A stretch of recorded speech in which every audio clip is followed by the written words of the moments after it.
In this video, I'm going to be focusing on the worksheet Newton's second law word problems, and I wanted to talk you through the problem-solving template and the example that is shown on the sheet so that you get a better idea of what my thought process is as I go through solving. So let's take a look at the problem-solving template first. The template from here over should look pretty familiar to you. This is a template that we have used previously last unit in order to solve word problems. The newest addition is this guy right here, the free body diagram column. And really you want to start by doing the free body diagram, drawing as much as you know, trying to show balanced or unbalanced forces, and using your labels. Once you have your free body diagram, that's where you list the givens that you have from the problem. Make sure to record with units and variables. Then you come down to the unknown section and you try to identify what you're looking for in this problem. Use a variable because that's going to show up in your equation. Take a moment just to write out the equations in full. What equations are you going to be using to help solve? And over here in the solve section, this is where you're actually plugging in your values, plug in your givens, look for your unknown, use math in order to find that unknown, and then box your answer, include units on your answer, and of course, do a sanity check. Does that make sense with what you expect? So let's try to apply this to the example problem here. Our example problem says, a rightward force of 302 newtons is applied to a 28.6 kilogram crate to accelerate it across the floor. The frictional force is 210.42 newtons. Determine the acceleration of the crate. So I'm going to start over here in the free body diagram. Now I'm given a couple things in this problem. I'm given that there is a rightward force that's being applied. So I'm going to draw that rightward force. I might even label it F applied. I also know that there's a frictional force present. Now friction is always opposite the motion, so I think that's going to be left here.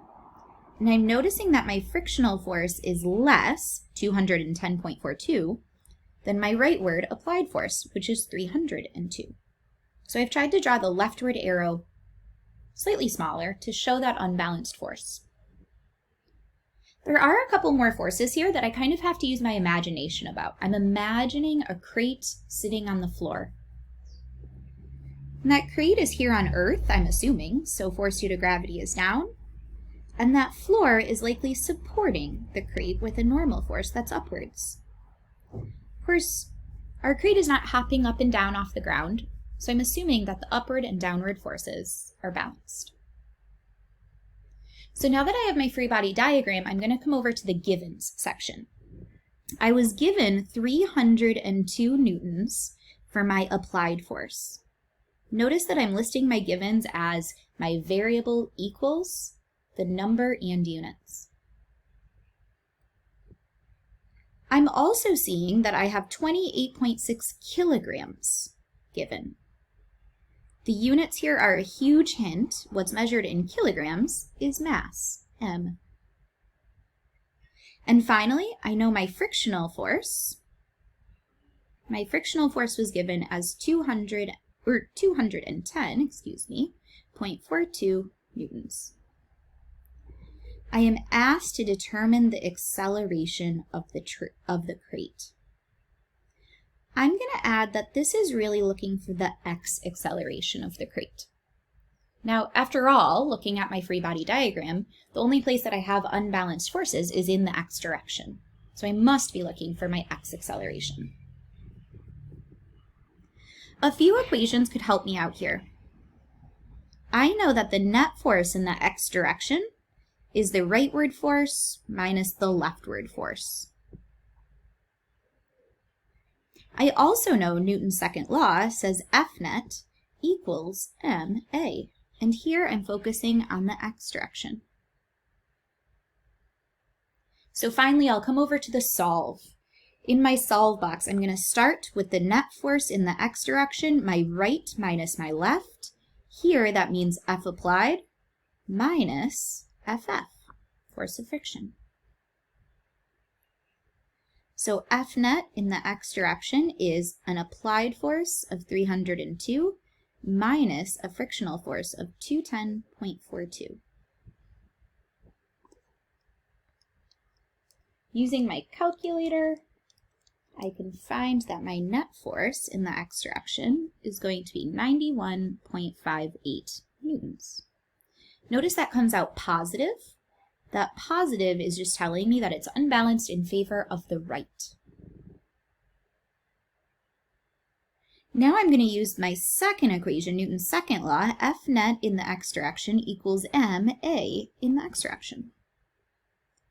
We just found net force.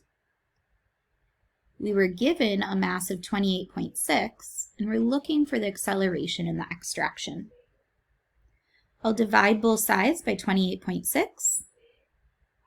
If you do this step in your head, that is okay. I'm just showing all of my work here. Using my calculator, I found out that 3.20 meters per second squared is my acceleration in the x direction.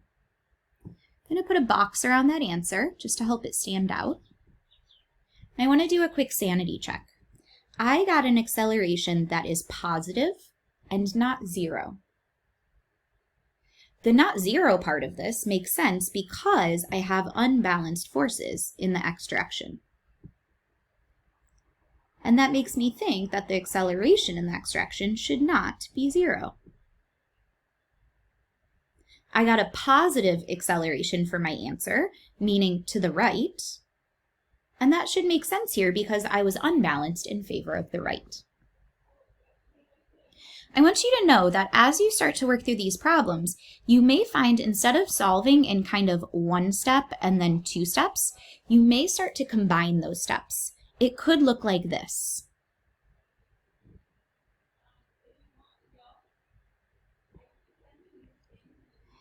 If I start with F net x equals max, and I start to think to myself, well, F net is what's right minus what's left, and I substitute that in.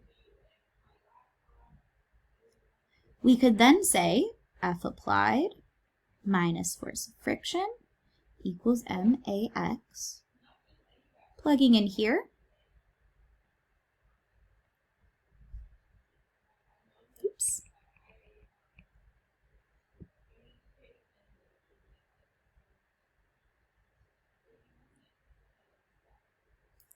And from here solving.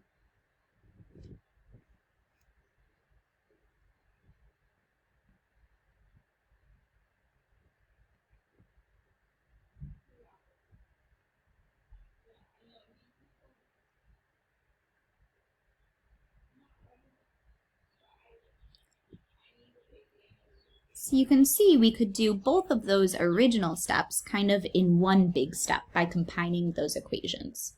You might find that to be more convenient and more comfortable as you work through these problems. Either of these are acceptable.